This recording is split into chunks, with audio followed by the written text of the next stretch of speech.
Belgium intelligence says Chinese spies extensively active in EU capital. 10,000 imprisoned. New US annual report accuses China of violating religious freedom.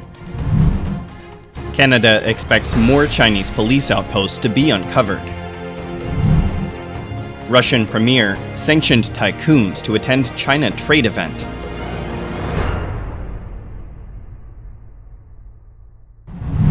A document published by Belgium's security service reveals significant concerns over the extensive engagement of Chinese spies within the country, which hosts Europe's de facto administrative capital.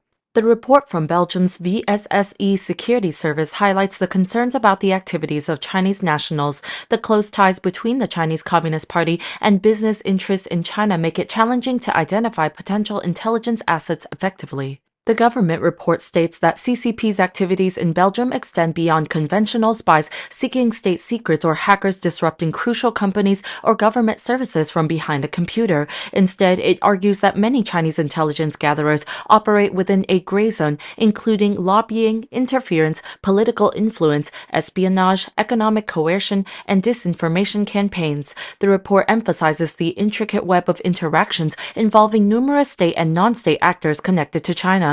It describes the CCP as highly skilled in this game due to its tightly controlled governance and strong interdependence between the government and the business sector.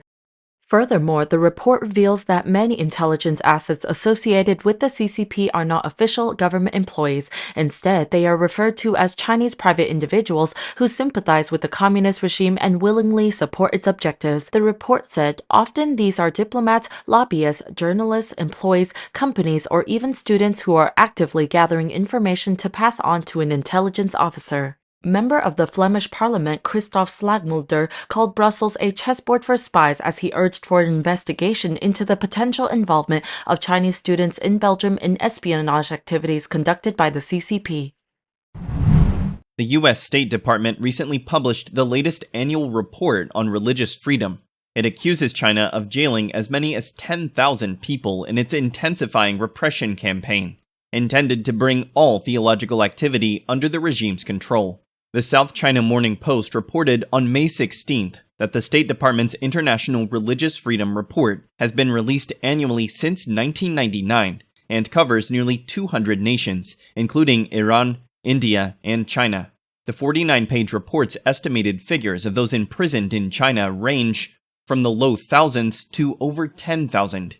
This number is just one of many accusations given by the report.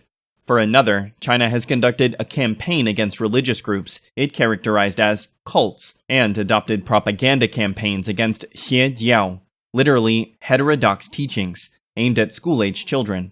The report said the regime increasingly classified as xie jiao any group the CCP perceived as hostile to the regime, and courts increasingly applied anti-xie jiao punishments to groups that were not on the official list.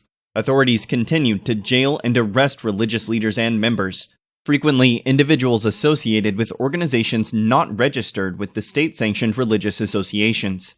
Authorities reportedly utilized vague or insubstantial accusations, sometimes concerning religious activities, to prosecute and condemn religious leaders and adherents to lengthy prison terms.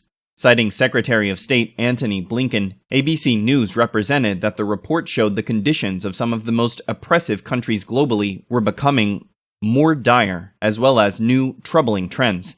Blinken highlighted abuses against the Muslim Uyghur community in the Xinjiang region of China, which one senior State Department official called one of the worst abusers of human rights and religious freedom in the world. Officials from the Chinese government have refuted every claim of human rights violations, and tried to defend their actions against Uyghurs as counter-terrorism measures. Canada is investigating 2 potential Chinese police stations on its soil, but the Ministry of Public Safety warns they might not be the only ones. In an appearance on CTV's Question Period on May 14th, Public Safety Minister Marco Mendicino said, "The disclosure came as the Canadian press on May 1st reported that all covert stations in Canada have continued to operate despite a March announcement that at least 2 facilities are under investigation." The report also contradicted claims by Mendicino in April that decisive action had been taken to shut the clandestine centers. Speaking with Question Period, the minister explained, That doesn't mean that there can't be new foreign interference activities. He added that Canada would again take decisive actions if such issues emerged again. Human rights group Safeguard Defenders, which shed light on the existence of the Chinese police centers, expected that there would be at least 3 such facilities in the country. The country has recently been roiled with new reports on Chinese interference. Canadian Prime Minister Justin Trudeau acknowledged that Beijing had attempted to manipulate the 2019 and 2021 federal elections, and that the efforts were believed to have been unsuccessful. This month, Ottawa and Beijing had a diplomatic showdown over a top-secret intelligence report that Chinese diplomat Zhao Wei was harassing the Hong Kong family of a Canadian lawmaker for his activities against China's treatment of the Uyghur minorities. Just hours after Canada expelled Zhao on May 8th, China retaliated by telling the Canadian envoy in Shanghai, Jennifer Lin Lalonde, to leave the country before May 13th.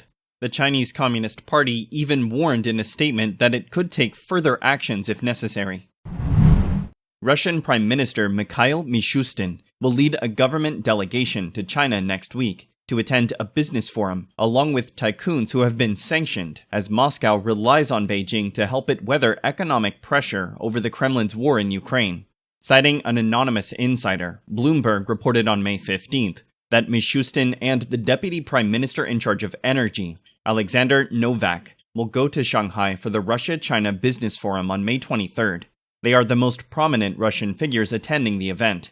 Billionaire Oleg Deripaska, pipe maker Dmitry Pompiansky, and Alexei Mordashov of steel and mining giant Severstal are among the participants invited. Apart from them, Financial Times reported that high-profile state company officials planning to attend include Sberbank's Herman Gref and Rostelecom's Mikhail Osayevsky. Both have been sanctioned. Agricultural billionaires Andrei Guriev Jr. and Vadim Moskovich, also under sanction, are applying for visas to join the forum. Russia's richest woman, the e-commerce billionaire Tatiana Bakalchuk, also plans to visit the event. Bloomberg said that it is unknown how many corporate leaders, who have all been sanctioned by the US and its allies, will attend in person, although their companies may be represented.